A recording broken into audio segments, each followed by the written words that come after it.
Alrighty, guys, welcome to episode 3 of the T&S Racing podcast. My name is Tyler. My name is Seth.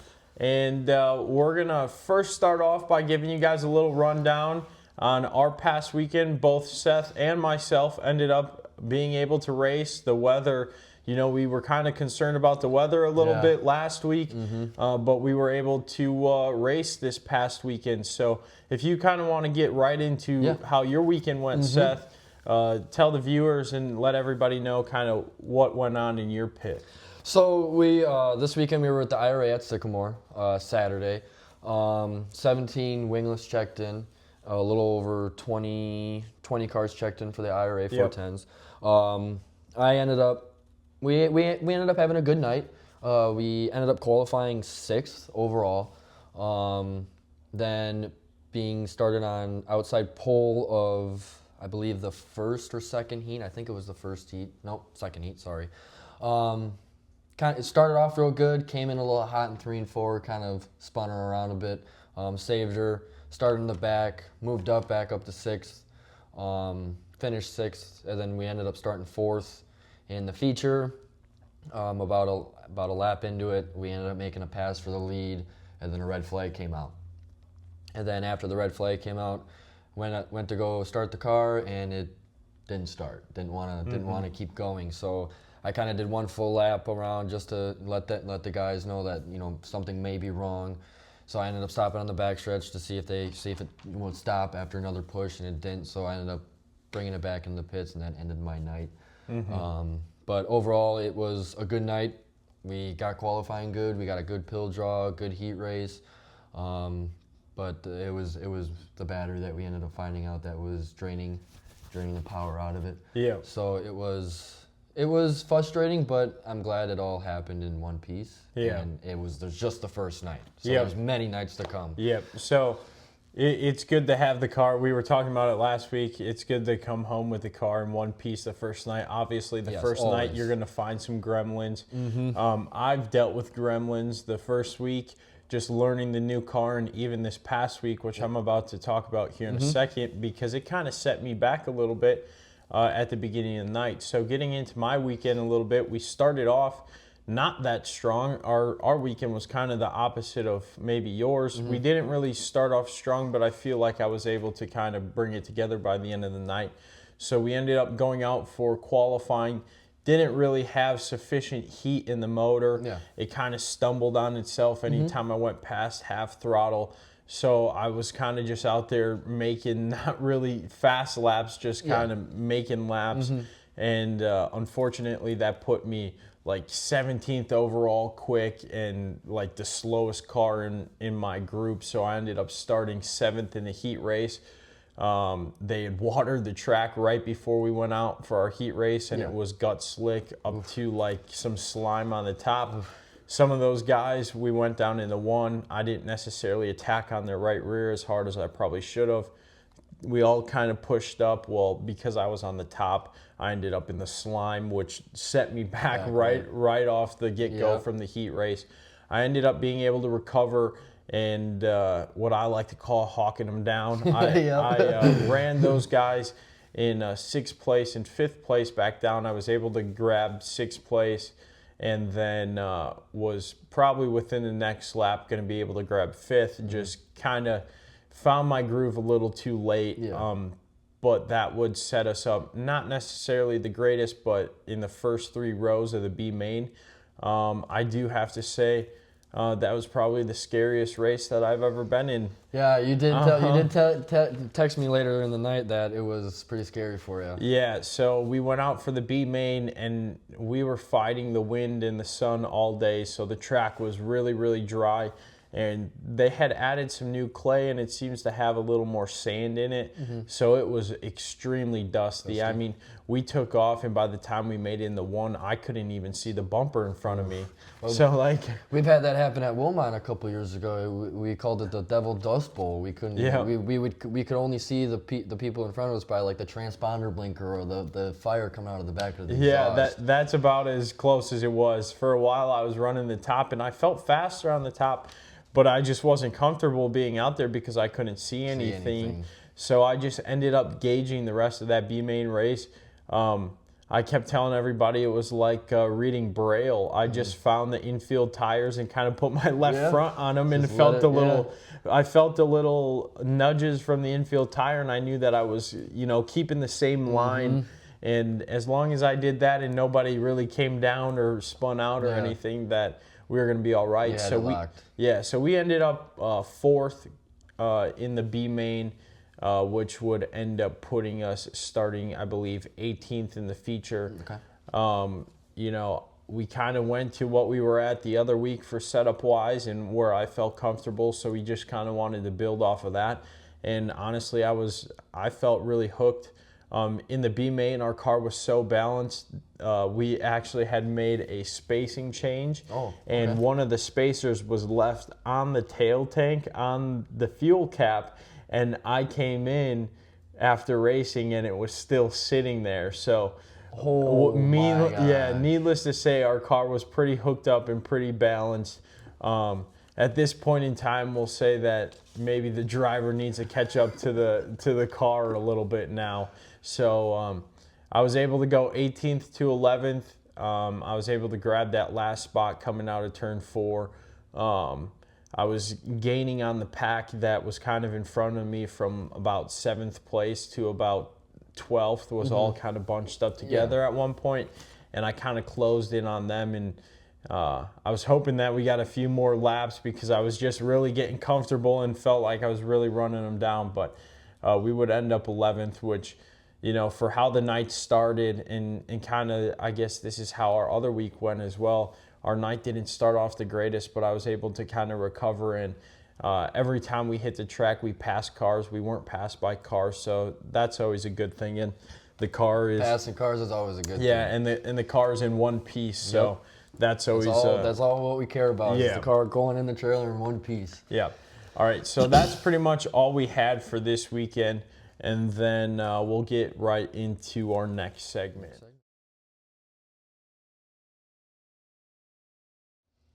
All right, so we are going to do our quick times for the week. Seth has a couple of quick times to read off from a couple different divisions, and then I will get right into my quick times. So you can start it off for this past week of quick times that you have, Seth. Yes, so for Saturday for the IRA, I did for the top 5 for quick times was Jordan Goldsberry was the quickest with a 13.4. Then Bryce Norris second with a 13.6. Zach Dahm third quickest with a 14.02. Fourth quickest was Blake Nemi with a 14.04. And then the top 5 was Paul Nienheiser with 14.05. And that will round out your top 5 for qualifying. And then for the wingless, for my division on Saturday, we had Johnny Fall, Preston Rue, Adam Taylor is your top 3, and then Josh Davidson and Rusty Egan rounds out your top 5 for qualifying for the wingless. And then for the Badger Midgets on Friday, the top 5 for qualifying, they were at Davenport with, I believe, the IRA. So the top 5 for them was Will Garrett with a 16.7, Todd Cleaver with a 16.8, Tyler Roth with a 16.9, Miles Doherty with a 17.0, and then Luke Wackerlin with a 17.04. So those times were pretty close. They were pretty close. And a quick mention, Will Garrett's is a Team Bonafide member as well. We're on a team together through Bonafide Safe and Lock. He was able to get his first ever Badger Midget quick time, I believe. So that's pretty cool. Shout out to Will for being able to make that happen. So it'll be interesting to see. I know he's plans on making a couple more starts in the midget this year. So it'd be interesting to see. I've seen him doing. I know he's going back and forth between the 410 and the midget. So we'll see how he does with the transition between two of the different horsepowers. And he's managed. I mean, he's doing pretty good. He's a good driver. He is a very good driver. And then for the USAC Silver Crown, I didn't get the qualifying times there. They only just had practices. They didn't really qualify, so they just had practices. So the quickest in the second practice was Justin Grant, and then I believe the first one was Hayden Reinbold. Yeah. That was watching those guys practice at Kansas State Fairgrounds is kind of crazy. If you really look at it, those big Silver Crown cars going that fast on a mile or 2 mile oval course, it's kind of an interesting. Those guys, I love Silver Crown cars. They're big, they're bulky, they're a lot more weight moving around. Yeah. And they don't hook up because they don't have the wing, but they still go 150 miles an hour down the straightaway, especially at the big mile tracks. I mean, even with dirt, because they can do asphalt as well too. So they go. I mean, I've never seen them on asphalt before, but they are insane, is what I've heard. On asphalt. But other than that, I've wrapped up my qualifying times. All right, so I'll get right into mine. First off, we had Friday at Williams Grove. We're going to mention this night again a little bit later on in the video because it was a pretty spectacular night. But for Flight A, we had Casey Kane going quick time. In Flight B, we had David Gravel going quick time. For Saturday night, we had Gravel going quick time in Flight A and Justin Whittle going quick time in Flight B. For your NARC 410s at Silver Dollar, we had Dylan Bloomfield. At Knoxville on Saturday, we had Brian Brown. And just yesterday, we had Austin McCarl go quick time at Huset's. So that's what I have for quick times for this week. Like I said, we're going to be talking about that Casey Kane deal here in a little bit. So we'll get right into our next segment, which is going to be our hard chargers. I'm going to start it off with Huset. JJ Hickle was your hard charger there. You know, we talked about him the other week on someone you might want to watch. He passed quite a few cars that night. And he's been consistent and been moving forward every single feature that he's been in. So he was a hard charger at Huset's. Knoxville, we had Caleb Johnson. For the NARC 410s, you had Sean Becker. For the Outlaws, on Friday night, you had Cameron Smith. And then Saturday, Carson Macedo. From what I saw, there was quite a few guys who went +3, but he was the highest finisher out of all of those. So that's who I had for my hard chargers. If you want to get into yours for this past week. My hard chargers for this week, I will start with Saturday for the IRA. The hard charger for the IRA was Danny Schlafer with +7. Really wasn't a lot of passing going on with the way the track was. The track was really slick, I mean, you couldn't find any grip anywhere. You'd really have to go really close to the wall or really hit the infield tractor tires just to get some moisture. But yeah, he ended up doing +7. In the wingless feature, Eric Wilkie +19. He ended up finishing second in the feature. So that was the hard charger for Saturday. And then for Friday, for the Badger Midgets at Davenport, the hard charger was Tommy the Cool Cat Colburn with +11. He had, what he's told me, he had a kind of a crazy night. He ended up coming off the track and coming back on, and then just powering through it and traveling all the way up to, I believe, 10th. 10th or 9th. Yeah, I believe 10th, because Adam Taylor ended up getting him at the line for that. And then for the USAC Silver Crown, it was Hayden Reinbold went up +7 at Silver Crown, for the Silver Crown at Salt City 100. And that was the hard chargers for me.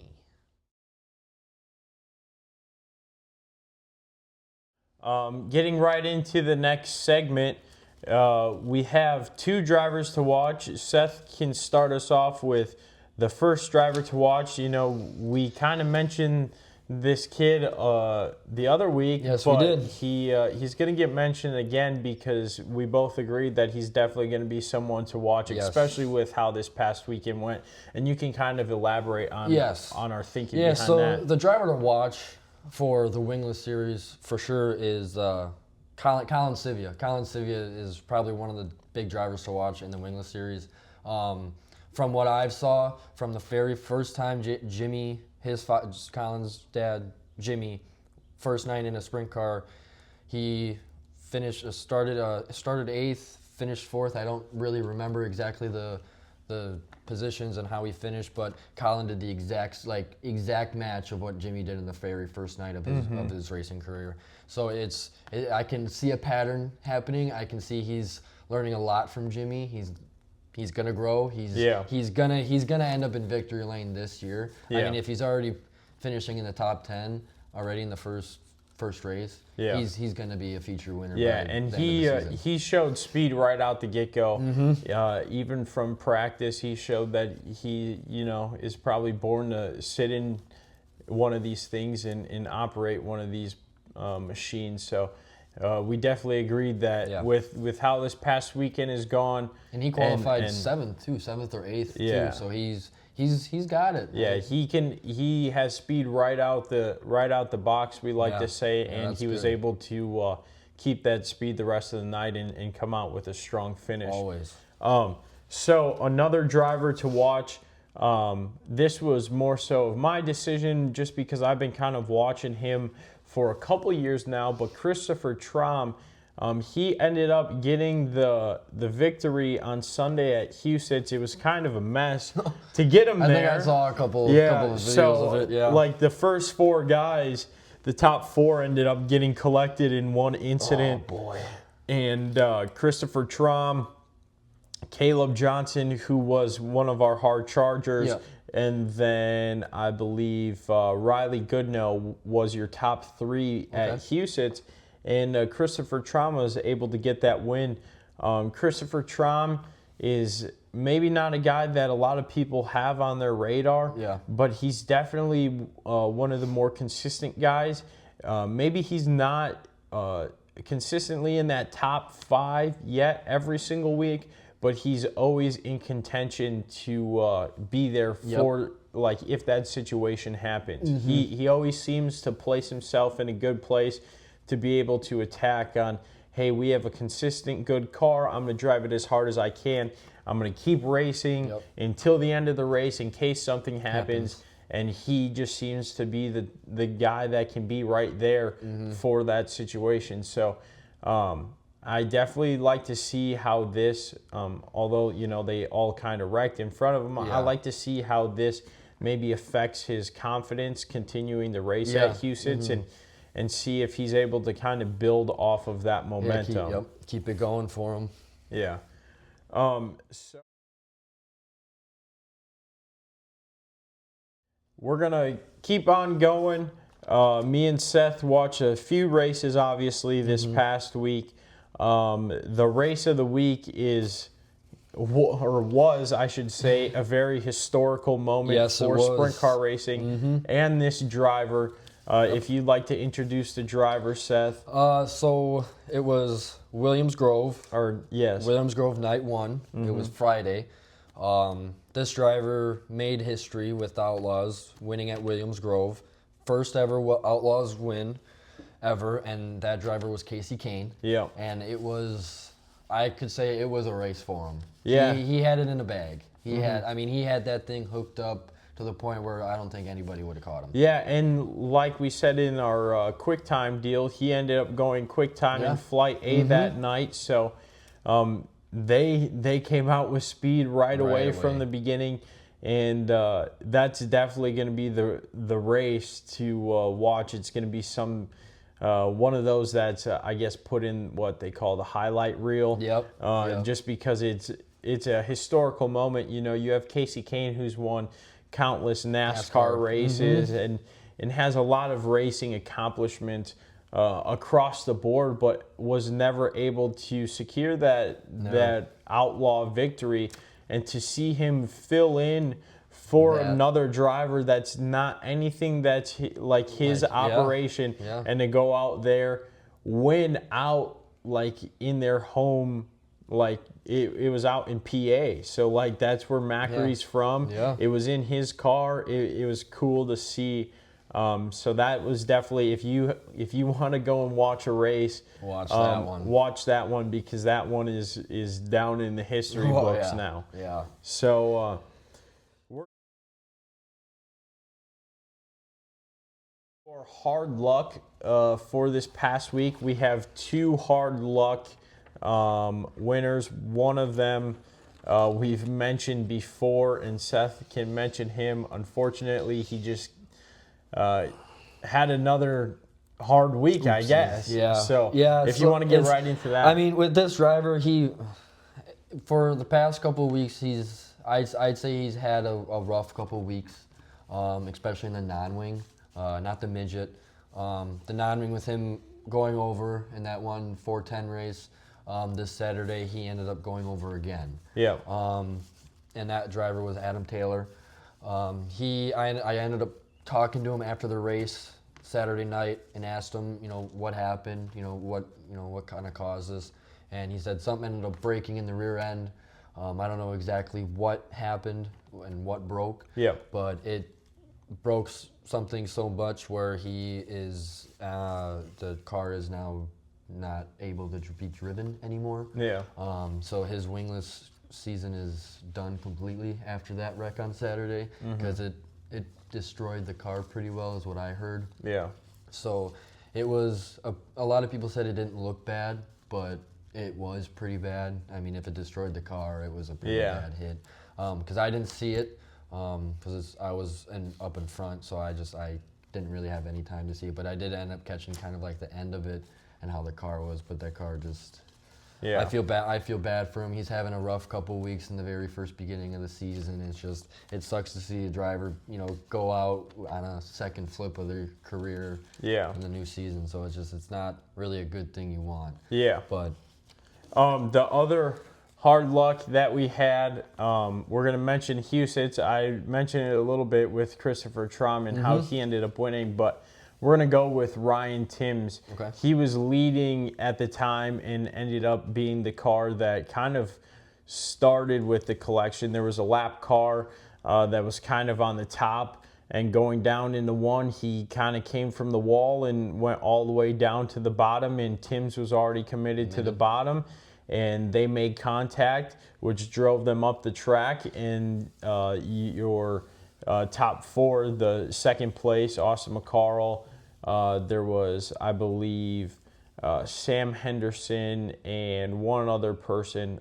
I don't recall off the top of my head, but they all ended up being collected in that incident. Yeah. So they all kind of had hard luck, but I'm going to go with Ryan Timms. He seemed to have the fastest car at Husitz. He took the lead over from Austin McCarl, and he kind of got cleared out a little bit.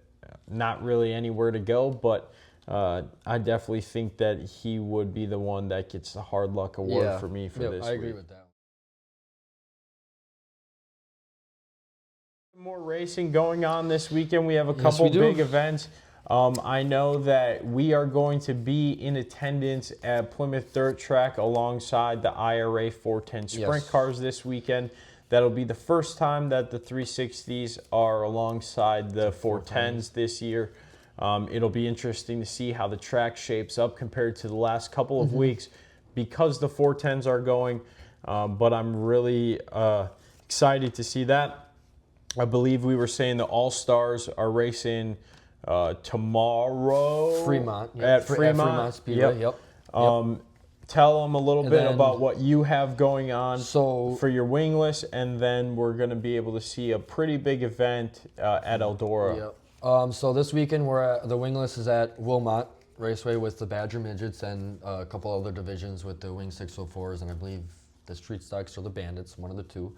But that's Saturday, and then this weekend there's a big event going on. It's the Eldora Eldora weekend with the USAC non-wing 410s and the Outlaws, and I believe the high limit guys are there as well. I think those guys are gonna end up going out to Eldora for that event. Yes, and I feel like that's gonna be an event to not miss. Yeah.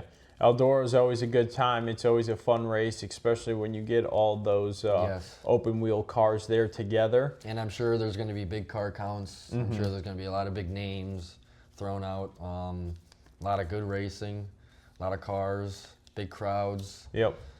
Can't get nothing better than that. Yeah. Alrighty, guys. Well, this is this week's episode of the T&S Racing Podcast. Yep. We appreciate you stopping by.